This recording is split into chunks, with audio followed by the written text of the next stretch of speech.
আমি যখন ছোট ছিলাম না, তখন দিদি আমাদের একটা কথাই বলেছিল যে বাবাকে হয়তো ফিরিয়ে দিতে পারবো না, আমি তোমাদের সবসময় পাশে থাকবো।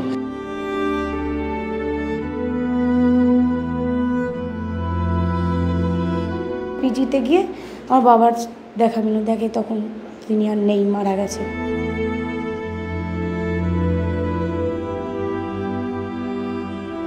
মা বলল আর বাবা নেই, আর বাবাকে এই শেষবার দেখ বলে আমাদের দুজনকে বুকে নিয়ে কাঁদতে শুরু করল।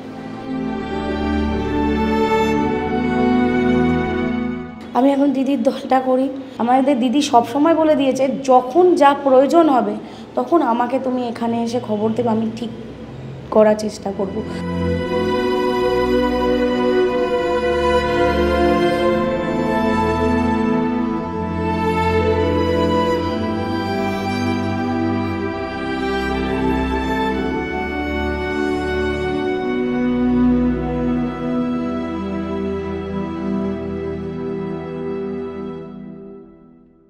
1993 সালের 21শে জুলাই মমতা বন্দ্যোপাধ্যায়ের ডাকে উত্তাল হয়েছিল কলকাতা। সকলের ভোটার আইডেন্টি কার্ড চাই, no voter identity card, no vote. এই ইস্যুতেই আন্দোলনে সরব হয়েছিলেন তৎকালীন যুব কংগ্রেস নেত্রী। আর সেই কংগ্রেস নেত্রীর ডাকে সে আন্দোলনে গিয়ে একের পর এক প্রাণহানি হয়েছিল। আমার সঙ্গে এই মুহূর্তে রয়েছেন শহীদ পরিবারের কন্যা, শহীদ বিশ্বনাথ রায়ের কন্যা মহুয়া রায় পালিত। দিদি, আপনাকে স্বাগত। 21শে জুলাই আসছে, ঠিক এই মুহূর্তে দাঁড়িয়ে আপনারা এখনও দশকের পর দশক ধরে আপনার যিনি প্রিয়জন তাকে মিস করেন। ঠিক কী হয়েছিল দিদি সেদিন, যদি আপনার বাবা মারা গিয়েছিলেন, কি হয়েছিল সেদিন? সকালবেলা 21শে জুলাই দিনকে আমার বাবা সকাল 9টার সময় ভ্রান্তিদিন আন্দোলনে যোগ দিয়েছিলেন, তার বক্তব্য শুনবে বলে। আর তারপরের থেকে আর বাড়িতে আসেন না, রাত্রির হয়ে যায়, বলেছিল সন্ধ্যের মধ্যে ফিরে আসবো। তা আমার মাকে আমরা জিজ্ঞেস করছি যে মা, বাবা এখনও কেন আসছে না? বলে আসবে। তো দেখতে দেখতে 9টা বেজে গেছে, তখন মা চিন্তিত হয়ে পড়ে। তখন মা বলে যে দেখি একবার মামার বাড়িতে যাই, কি খুঁজে নিই। সেখান থেকে আর অনেক রাত হয়ে গেছে বলে সকালবেলা গিয়ে সব জায়গায় খবর নেব। তো অনেক থানা ফানায় ঘোরাতে তারা তখন বলল কি একবার হসপিটালগুলোতে খোঁজ নিন। তারপর হসপিটালে গেল, তারপর পিজিতে গিয়ে আমার বাবার দেখা মিলো, দেখে তখন তিনি আর নেই, মারা গেছে। তারপরে তো পরের দিন মানে কি সেই দিনই আর কি, বৃহস্পতিবার দিনকে রাত্রির তখন 8:30 8টা হবে, ওই সময় আমার বাবাকে নিয়ে আসেন। আমরা দেখি বরফের মধ্যে বাবাকে শোয়ানো আছে, ফুলে ঢাকা, অনেক লোক, কালো পতাকা নিয়ে। আমরা বুঝতে পারছিলাম না কী হয়েছে।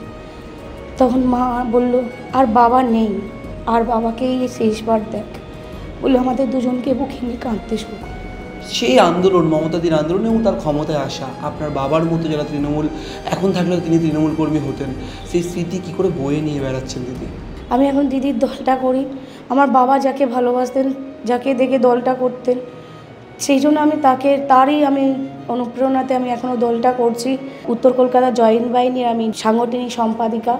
আর এবং আমার একটা সোশ্যাল মিডিয়া কমিটি আছে, সেটা ওই টিম এবি ফর মমতাদি, সেই গ্রুপটাকেও আমি চালাই।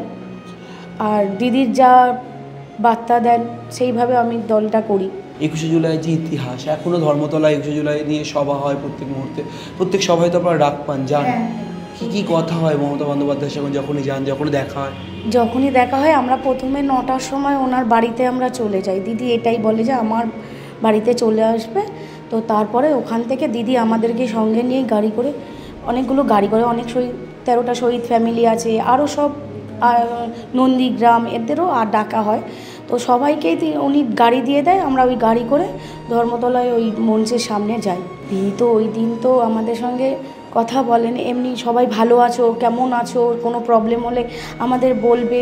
আবার জিজ্ঞেস এখন তুমি কি করছো, সব কিছু দিদি সবারকে জিজ্ঞেস করেন আপন করে একদম।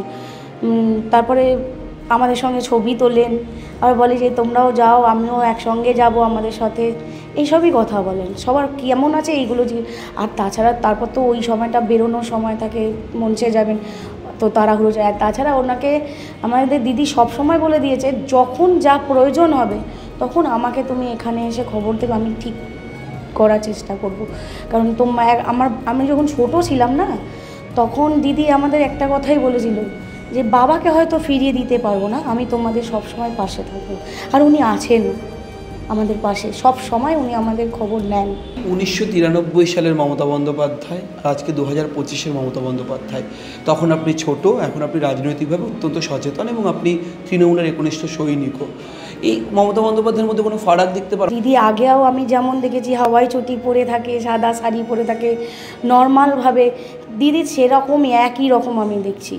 দিদি এখনও তো পর্যন্ত সেই টালির ঘরেই থাকেন, কিন্তু নিজে কিন্তু সেই জায়গা চেঞ্জ করেনি, ওইভাবেই রয়েছেন একই রকমভাবে, একই রকম কথা, মানুষকে বুকে টেনে নিয়ে কথা বলেন, কাছে ডেকে নেন। এর থেকে আর কত, আর কি পাও না আমাদের কাছে। শহীদ পরিবার, শুধু নন্দীগ্রাম নেতাই থেকে শুরু করে বিশেষ করে 21শে জুলাই আন্দোলনের যারা শহীদ হয়েছিলেন তাদের পরিবার, আপনি সেই পরিবারের সদস্য। তৃণমূল কংগ্রেস সরকার ক্ষমতা আসার পর মমতা বন্দ্যোপাধ্যায়ের দল বা সরকার আপনাদের পাশে সর্বত আছেন এবং সব কিছু মোটামুটি সহযোগিতা সব পান। হ্যাঁ, আমরা সব কিছুই সহযোগিতা সব কিছুই পাই। শুধু আমরা কেন, এখন বলুন না দিদি কত রকম প্রকল্প করেছেন, কন্যাশ্রী, যুবশ্রী, সব দিকেই তো। আবার লক্ষ্মী ভাণ্ডার, সব থেকে বড় তো আমাদের মেয়েদের কাছে এটাই তো না, লক্ষ্মী ভাণ্ডার। অনেকেই তো ইনকাম করে না, অনেক গৃহস্থ বধূরা, তারা তো এই টাকাটা পেয়ে তো খুশি হচ্ছে। যাই হোক, দিদি তো অনেক কিছুই করছেন, অনেক প্রকল্প, সেগুলো তো আমরা আগে কোনো দিন পাইনি। আগেও তো ছিল সিপিএম, তখন আমরা কিছুই পাইনি, এখন আমরা পাই। আমাদের ওপর এসে ভাঙচুর করা, হ্যাঁ বাড়িতে ইট মারা, এইসবগুলো হয়েছিল। এই সিপিএমরাই, আমাদের পাশেই সিপিএম অফিস ছিল, নানান রকমভাবে তারা অসুবিধা করতেই থাকতো। এমনকি আমরা ধরুন পড়তে যাচ্ছি, কোনো কারণে কিছু হয়ে আমার ভাই ধরো দাঁড়িয়ে যাচ্ছে, উল্টো ব্লেম দিয়ে তাকে মারধর করছে, এরকমও করেছে। অনেক তখন অনেক অত্যাচারও করেছে। কোনো রকম কোনো সুবিধা দিতে চাইতো না, অসুবিধা করতো। কোনো বাড়ি করতে যাচ্ছে, এই যাচ্ছে, কোনো রকমভাবে কোনো কিছুর সাহায্য চাইলে তারা সবসময় পিছিয়ে থাকতো, করতো না। বিচার পেয়েছি বলেই তো আজকে দিদির সঙ্গে এখনও আছি, এখনও থাকবো। দিদির অনুপ্রেরণা এখনও আমার দলটা করব। আমরা তো বিচার পেয়েছি, শুধু আমরা কেন, সবাই বিচার পেয়েছে, বিচার তো উনি করছেনই, এর থেকে আর বড় কি আর চাইব। 1993 থেকে 2025 কেন মমতাই, মানে মমতাতেই কেন আস্থা, কেন মমতা ছাড়া আপনি অন্য কিছু ভাবতেই পারছেন না, পারেন না? মমতার ইউএসপি আপনার কাছে কি? উনি হচ্ছেন শুধু দিদি না, আমার কাছে মা। তিনি হচ্ছে আমার মমতাময়ী মা। আমার মা যেমন জন্মদাত্রী মা, উনি হচ্ছে আমার রাজনৈতিক মা। তাই ওনাকে ছেড়ে অন্য কিছু আমার ভাবাই মুশকিল। কারণ উনি তো আমার মাকে চাকরি দিয়েছেন, আজকে চাকরি দিয়েছে বলে তাই আজকে আমরা খেয়ে পড়ে বাঁচতে পেরেছি, আবার পড়াশুনো করেছি, সবই তো উনি দেখেছেন। আমার বাবার যেই দায়িত্বগুলো পালন করা সবই উনি করেছেন। তাই ওনাকে ছেড়ে ভাবা আমার পক্ষে সম্ভবই না। আমার কেন, কোনো শহীদ ফ্যামিলিরই ভাবা সম্ভব না। ক্যামেরায় শুভজিৎ মুখোপাধ্যায়ের সঙ্গে রবীন্দ্র দাসের রিপোর্ট, সংবাদ প্রতিনিধি .in।